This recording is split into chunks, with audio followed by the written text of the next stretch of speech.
Oke, selamat malam untuk semua teman-teman yang ada di Indonesia, bagian barat, bagian timur, dan bagian tengah. Mungkin sudah dini hari. Memang kita hari ini ngerekodnya agak malam hari. Asik. Hari ini saya akan menjelaskan tentang program talent mapping yang akan segera kita laksanakan di tanggal 30 Maret yang akan datang. Talent mapping Akbar, kenapa? Karena kita targetnya menuju ke 5 juta anak Indonesia yang terdiri dari usia SMP, SMA, bahkan mahasiswa, atau boleh juga sih yang SD. Nah, kenapa? Karena secara Indonesia kita bilangnya sedang mempersiapkan generasi emas 2045. Nah, banyak yang tanya sama aku, apa itu generasi emas 2045? Kenapa kok ada revolusi mental? Nah, lebih baik dijelaskan sama teman saya dari Kemenko PMK, namanya Kakak Holi. Ya, sebentar aku mau panggil Kakak Holinya dulu. Nah, Kak Holi, ini dia ada Kak Holi ya. Nah, Kak Holi, aku boleh nanya dong. Iya, boleh dong, Kak Eh, Ivon. lagi di mana nih posisi Kak Holi? Lagi di Sambas. Sambas tuh perbatasan Indonesia sama Malaysia, Kak, di daerah Kalimantan Barat. Oke, mantap. Nanti teman-teman yang di Sambas juga bisa ikut talent mapping tentunya. Karena talent mapping ini nggak cuman buat perfilman, kalian juga bisa tahu eh, minat kalian, bakat kalian di mana. Nah, sebelum kita melakukan talent mapping nih Kak Holly, banyak yang bertanya, apa sih itu revolusi mental? Hmm. Bisa dijelaskan kah? Iya, Kak Ivon. Jadi revolusi mental ini adalah suatu komitmen ya. Sebenarnya bukan barang baru juga. Dari Pak Soekarno udah digagas, tapi kemudian kembali digelorakan oleh pemerintahan Pak Jokowi beserta dengan jajarannya. Jadi pemerintah tuh berkomitmen sekali untuk mendukung akselerasi penciptaan SDM-SDM unggul di 2045. Seperti yang Kak Ivon tadi mention ya. Kenapa harus di 2045? Karena itu adalah momen 100 tahun Indonesia, momen kita sebagai negara itu harusnya sudah bisa mandiri, berdaya saing gitu, go global gitu. Nah, untuk sampai di titik itu pasti butuh SDM yang unggul dan berkualitas. Nah, menyiapkannya sampai 2045 perlulah tahapan-tahapan. Salah satunya untuk mengakselerasi itu perlu revolusi mental, Kak Ivon. Jadi, Oke. singkatnya, revolusi mental itu perubahan cara pandang, cara pikir, cara kerja, sikap, dan perilaku kita. Ya, ini dia nih, Kak Ivon udah kasih contekan ya. Berdasarkan dengan tiga nilai, ini nilai-nilai yang digali dari nilai-nilai kebangsaan dan Pancasila ya, Kak. Jadi ada integritas, etos kerja, dan gotong royong. Jadi kalau mau di gampang diingatnya itu bisa EGI gitu ya, etos kerja, gotong royong, dan integritas. Jadi integritas tuh mulai kejujuran, apa yang dikatakan dengan apa yang dilakukan itu sejalan, etos kerja tuh daya saing, kreativitas, inovasi, gotong royong tentunya kita semua udah tahu ya, satu rasa, satu pikiran, berempati, solider gitu sebagai bangsa. Nah, tiga nilai ini kan sifatnya tatanannya abstrak ya Kak, nilai itu intangible. Harusnya perubahan itu bisa dilihat atau terukur. Nah, bagaimana mengukurnya itu? Ada 5 gerakan aksi yang harus dilakukan secara kolaboratif. Jadi ada melayani, bersih, tertib, mandiri, dan bersatu. Nah, lewat perubahan-perubahan yang terlihat inilah kita bisa katakan revolusi mental itu telah dilakukan. Memang nggak mudah, Kak. Karenanya pemerintah ini mengajak seluruh komponen bangsa, baik penyelenggara negara dan non penyelenggara negara, termasuk teman-teman semua dari media, dari pendidikan, dari dunia usaha, dari tokoh agama, tokoh masyarakat, pemuda, anak-anak pelajar, semua bisa ikut serta berpartisipasi menjadi agen-agen perubahan. Jadi ngingetnya gampang nih Kak Ivon. Revolusi mental apa sih? Jadi ingat aja, 1, 3, 5. Kita punya satu Satu, tujuan untuk tiga. satu tujuan membangun Indonesia emas lewat SDM yang unggul berdasarkan 3 nilai EGI, etos kerja, gotong royong, integritas, dan melalui 5 gerakan aksi perubahan. Melayani, Oh. bersih, tertib, mandiri, bersatu. Gitu. Mudah-mudahan terjawab ya Kak Ivon. Oke, iya, berarti memang kalau 2045 itu PR besar Indonesia ya. Jangan sampai udah 100 tahun tapi kita masih dalam kondisi seperti inilah katakan. Walaupun seperti ini juga udah bagus banget ya, Kak Oli ya.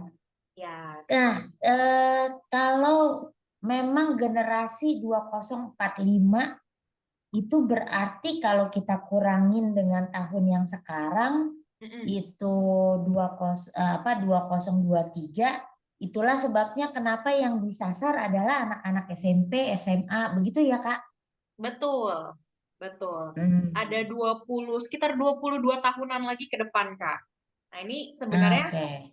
nggak akan terasa sih 2 dekade itu ya, kalau kalau tidak segera kita kejar atau kita lakukan aksi-aksi nyata gitu, kita mempersiapkan, apalagi kita di tengah bonus demografi.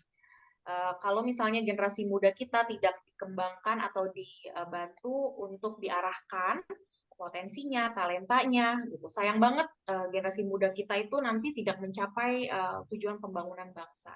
Jadi kita harus sama-sama nih, sama-sama semuanya anak-anak muda, intergenerasi, semuanya untuk mencapai 2045. Oke, berarti butuh menurut saya ya Kak, berarti revolusi mental itu adalah proses. Bagaimana tadi kan ada cara berpikir, cara komunikasi, cara hidup bahkan gitu kan ya, berarti satu karakter. Nah, kalau karakter sendiri itu kan nggak bisa dibentuk hanya dengan event atau hanya dengan apa namanya training gitu kan, berarti butuh pendampingan. Nah, kalau butuh pendampingan itu better, lebih baik kalau kita punya apa ya namanya mentor, pendamping. Bener nggak sih gitu, Ya, Kak? betul, betul. Nah, benar banget nih Kak Ivon. Aku setuju banget apa yang Kak Ivon bilang. Jadi, untuk perubahan itu memang pasti harus melakukan proses yang berkelanjutan. Mulai dari kesadaran, kemudian perilaku tersebut harus diulang-ulang secara kontinu sehingga menjadi bagian dari habit kita. Akhirnya itu menjadi budaya. Sampai kita nggak ngerasa kalau itu melakukan, artinya seperti bernafas gitu Kak Ivon, budaya gitu. Jadi Iya. way of life kita. Otomatis. Otomatis kita melakukan itu. Jadi kalau ada lampu merah ya otomatis kita berhenti gitu kan. Kalau mau naik motor otomatis kita pakai helm. Kalau lagi pegang sampah otomatis kita buangnya di tempat sampah. Automatically kita merasa itu sebagai habit. Nah, untuk menjadi suatu habit itu, Kaifon benar, kita punya role model baiknya. Apa sih yang harus dilakukan oleh seseorang yang bisa dibilang SDM yang unggul Indonesia gitu? Ada beberapa orang-orang di Indonesia yang kita nggak bisa tampik, banyak ya, mereka sudah berkarya baik secara senyap maupun yang sudah tampil di nasional maupun mengglobal. Nah, tentunya untuk kita punya beberapa lah istilahnya. Untuk mencetak SDM yang unggul itu banyak, Kak, harusnya role model tersebut bisa menjadi mentor atau dia transfer knowledge gitu atau menjadi pendamping bagi anak-anak muda yang sedang mencari nih tolak ukurnya sebenarnya menjadi SDM unggul Indonesia itu seperti apa sih gitu. Jadi memang sangat diperlukan dalam proses penyiapan generasi emas ini adalah proses dari mengenal diri sendiri, memapping potensi kita, dan kita bisa mendapatkan teman atau komunitas yang sehat yang membuat kita tuh tahu kita tuh berjalan kemana, role model kita siapa, teman kita dalam komunitas untuk mentorship siapa, sehingga akhirnya kita bisa dapat stimulasi yang baik untuk pertumbuhan kita gitu. Bakat, potensi kita terasah dan keluar semuanya. Bisa membangun bangsa lewat hal terkecil gitu. Jadi aku setuju banget. Oke, kalau begitu saya Ivoni sebagai ketua Kinaria menghimbau seluruh teman-teman saya yang ada di dalam Facebook. Ketahuan umurnya nih ya kalau masih pakai Facebook.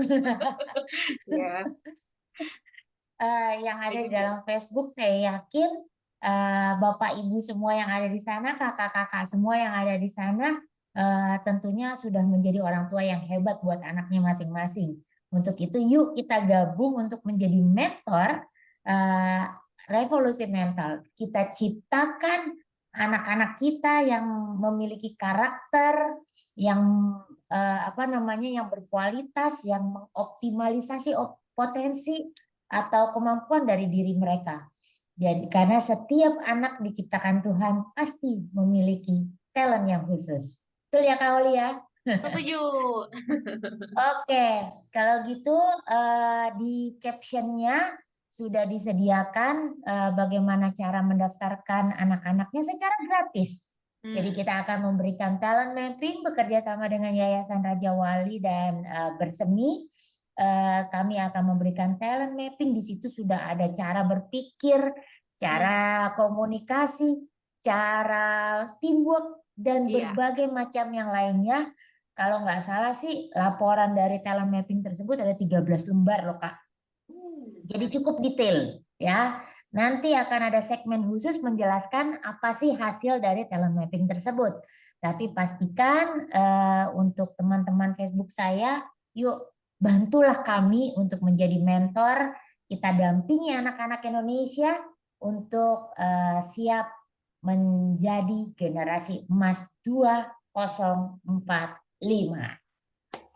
Asik. Oke, terima kasih Kak Holi untuk waktunya. Terima kasih Kak Eh, Ivon. Berikutnya nanti kita bikin lagi yang singkat-singkat supaya kita jadi artis TikTok lama-lama ya. Iya, ya, kita goyang-goyang ya. Pakai goyang dulu. Oke. Terima kasih Kak Holi untuk Terima kasih Kak waktunya dan Ivon.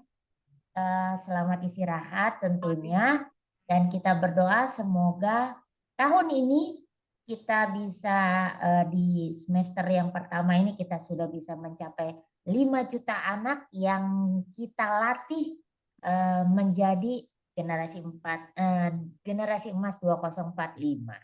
Amin. Salam Dah.